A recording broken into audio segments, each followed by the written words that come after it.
Culture Libre avec vous, Patrick Cohen. On parle d'abord de la chute de Raqqa avec vous, Vincent Hervouette. Est-ce qu'on y voit plus clair sur ce que va devenir l'État islamique ? On devrait dire la libération de Raqqa. La chute, c'est quand la ville tombe aux mains de l'ennemi. Mais on a du mal à parler de la libération de Raqqa, la libération comme une renaissance. Parce que la ville est un amas de ruines.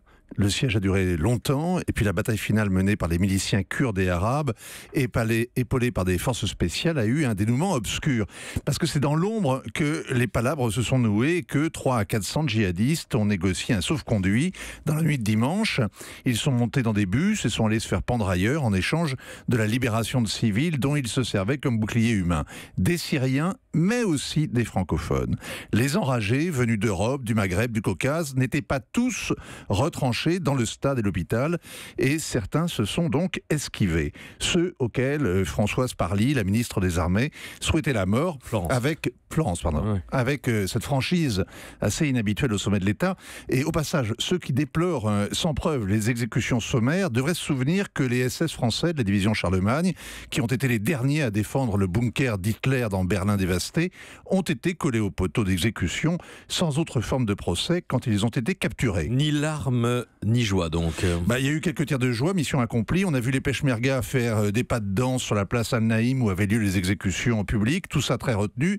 Il y a quand même un soulagement. Le centre de commandement des opérations extérieures qui a planifié les attentats de Paris et de Bruxelles a été rasé sans que la secte déclenche l'apocalypse comme certains le craignaient. Il n'y a pas de bombes sales ni d'attentats chimiques. Alors, je reviens à la question de départ, Vincent Hervouette. Quelle est la suite ? Après la bataille, d'autres batailles. Des milliers de djihadistes qui ont fui Raqqa sont repliés au sud. Ils seraient de 12 à 15 000 dans la vallée de l'Euphrate.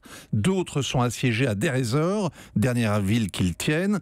Tôt ou tard, Abou Bakr el-Baghdadi sera, comme Saddam Hussein, trahi et exhibé comme une bête, ou bien il finira en pantin désarticulé entre deux rochers comme Abu Zaïd, l'émir d'Al-Qaïda au Sahel. Et ce jour-là, il y aura bien quelqu'un à Paris pour ouvrir une bouteille de champagne. Mais la victoire, ce serait une vraie paix.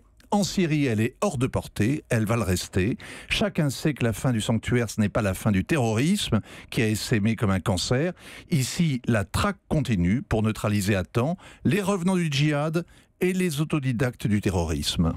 Vincent Hervouette. Axel de Tarlet. Oui, Vincent, c'est une victoire bien triste que vous nous décrivez là. Enfin, quand même, le califat est tombé, le peuple est libéré. Il n'y a pas des motifs de réjouissance ? Le peuple est réfugié ou déplacé. Et puis en Syrie, nous Français, on a eu tout faux. C'est quand même ça qu'il faut remarquer. On paye notre aveuglement du départ. On est hors jeu dans la recherche d'une solution politique. Ça se joue entre Syriens, entre Russes, Américains, Iraniens, Turcs, mais pas nous. Et puis sur le plan militaire, on soutenait les Kurdes, mais ils ont laissé filer les djihadistes. Dans cette stratégie, il y a un mot kurde pour dire ça, c'est Josh. Josh, ça veut dire les traîtres. Les djihadistes français également, c'est toute la question aujourd'hui de savoir. En tout cas. Francophone. Oui, il y a des Français aussi, on le sait. Europe 1.